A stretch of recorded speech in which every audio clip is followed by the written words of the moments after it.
Under the pale light of dawn, a man sat quietly by the window of his small apartment, staring at the city that seemed to move forward without him. His name was Michael Turner, a man once full of energy, laughter, and dreams. But now, his reflection in the glass looked like a stranger. Weeks earlier, doctors had told him that his heart was failing. Without an urgent surgery, his time was running out. The words echoed in his mind like a cruel melody he couldn't turn off. Each passing day brought a new bill, a new reminder of the battle he was losing, not against his illness, but against the cost of survival itself. He worked his whole life fixing cars, saving little, never imagining that one day the price of life itself would be higher than anything he could ever earn. The letters from the hospital piled up on his table like small tombstones, each one colder than the last. His friends offered prayers, his family offered tears, but no one could offer the one thing. He needed hope. Outside, the world laughed, music played, and people hurried to work, but inside that room, time stood still. The only sound was the faint ticking of a clock, counting the seconds of a man trying to stay alive. At night, he would stare at old posters on his wall, legends of the past who had carried him through his hardest times. Among them, one face stood out: Freddie Mercury, the man whose voice had once made him feel invincible.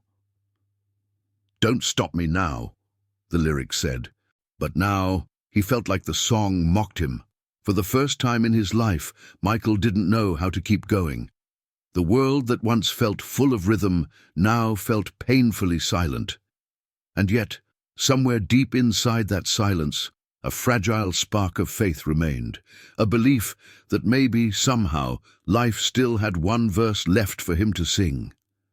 Days turned into weeks, and Michael's apartment became both his battlefield and his prison. Every morning, he forced himself out of bed, determined to keep working at the small garage downtown, even when his body begged for rest. The doctors warned him that overexertion could kill him, but what choice did he have? The surgery cost more than he could earn in a lifetime.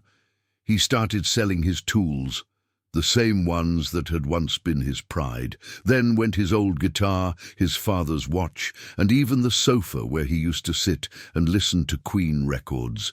Each object carried a memory, and with every sale, it felt like he was auctioning pieces of his own story just to buy a few more days. But as the nights grew colder, so did his hope. He wrote to charities, called clinics, pleaded with local officials, yet no one answered.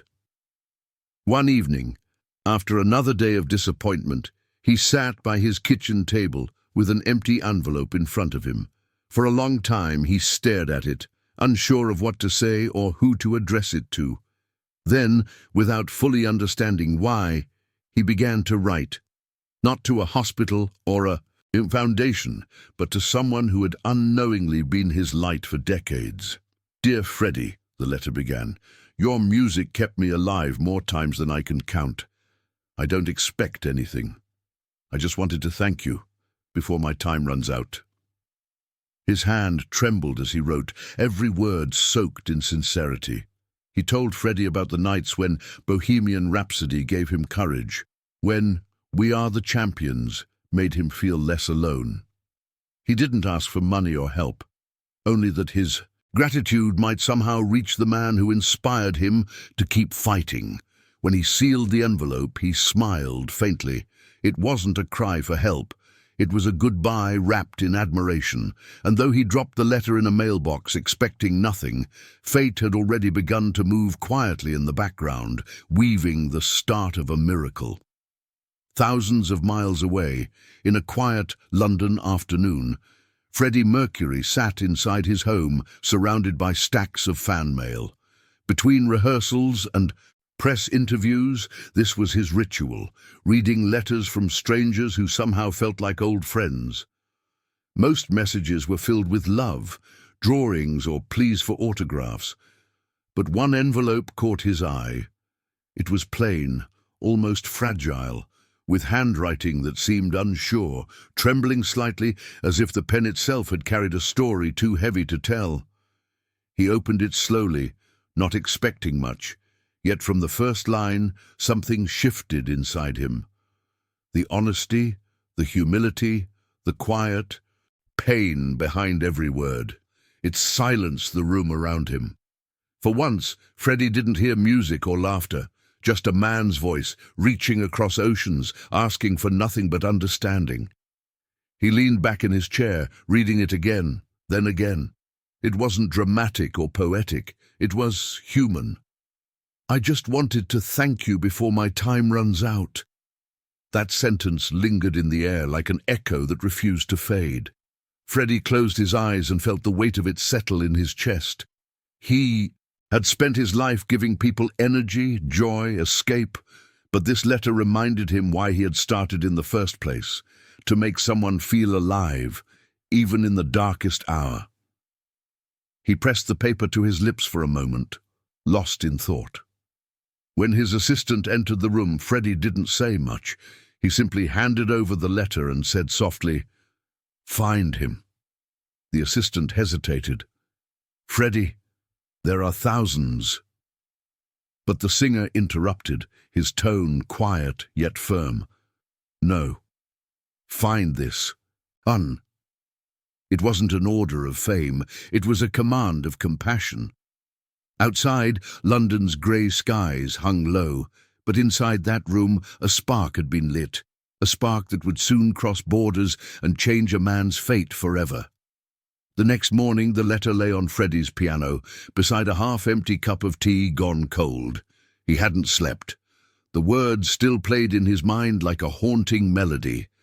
Fame had given him everything, luxury, applause, adoration, but in that letter he found something none of those things could buy: purpose.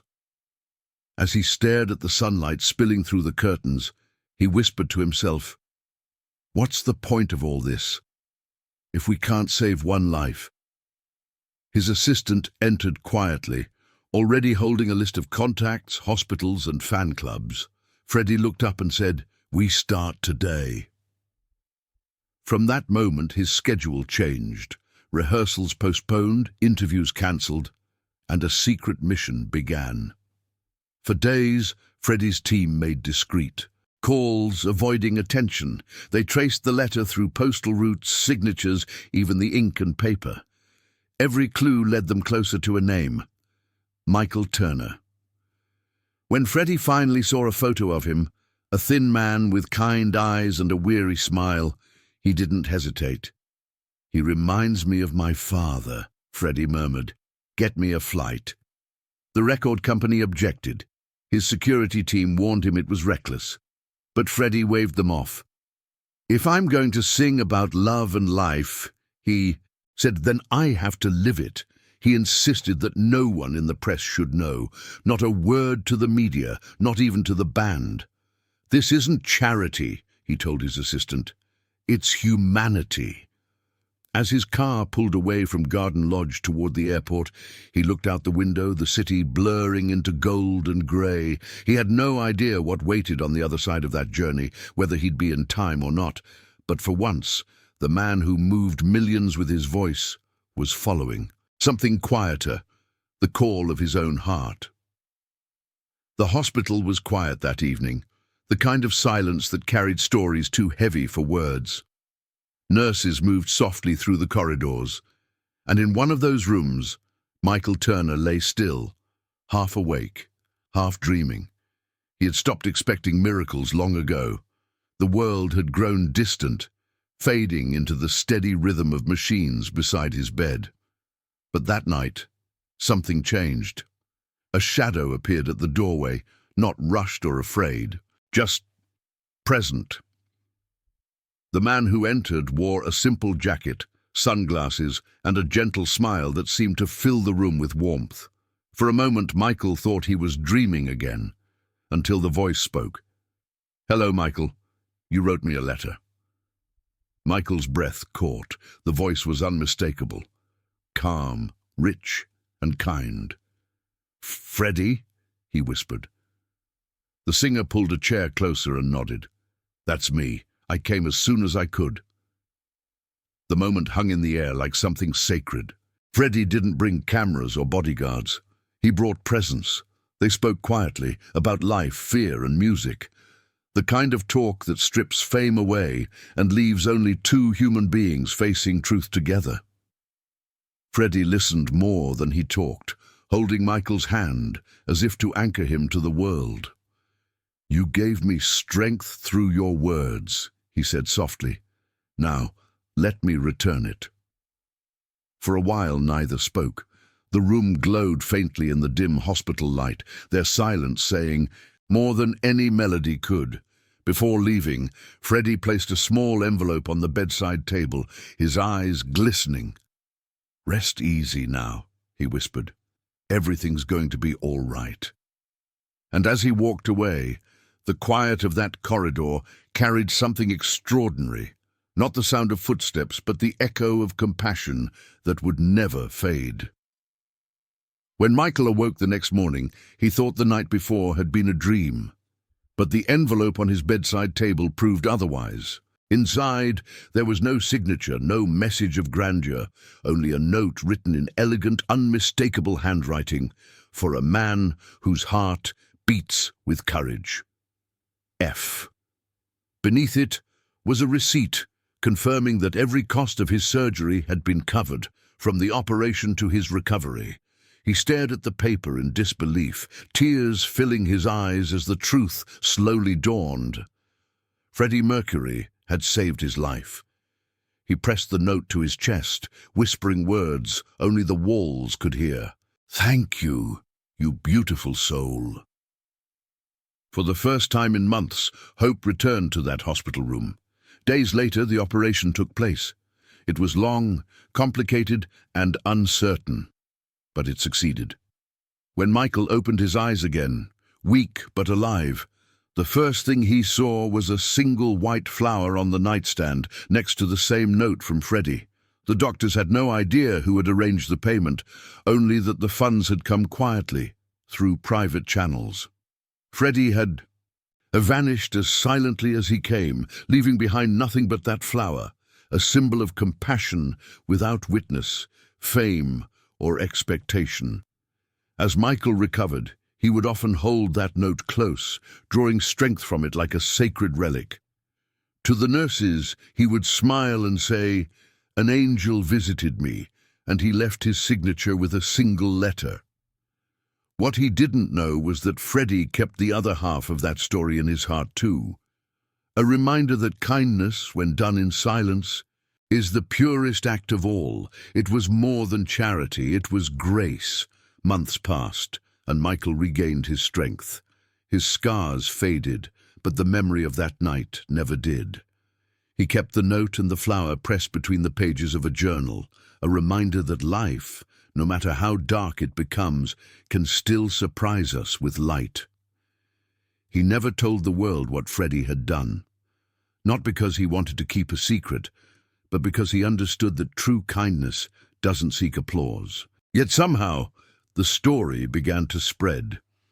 A nurse told another, who told her brother, who told a journalist, until whispers of an unnamed rock star who saved a dying man began to circulate through London's underground press.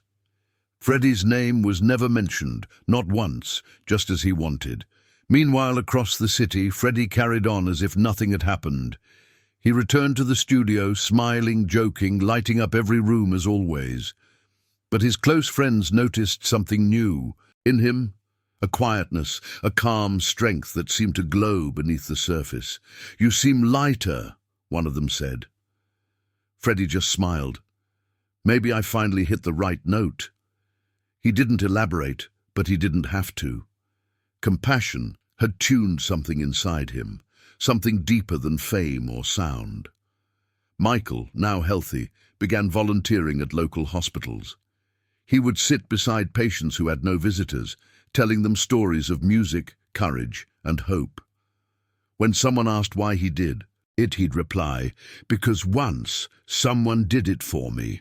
And though he never spoke the name, everyone could feel that there was a melody behind his words, a melody that still played in the heart of anyone who believed in quiet miracles. Years later, long after Freddie's voice had fallen silent, the world still spoke of his brilliance, the concerts, the costumes, the unmatched showmanship. But there were whispers too, stories told quietly, away from the spotlight, about moments like the one that changed Michael Turner's life. When Michael finally grew old, he would sit by his window, listening to "Somebody to Love" playing softly on the radio, and smile. To him, Freddie wasn't just a legend. He was the heartbeat that gave him a second chance. He never sought fame, never told the press. The note remained framed on his wall until his final day. And when he passed away, that note, the one signed F, was found beside his bed. The ink faded, but the message eternal. After Freddie's death, the story of the mysterious hospital visit surfaced again. A former nurse recognized Michael's name and connected the dots.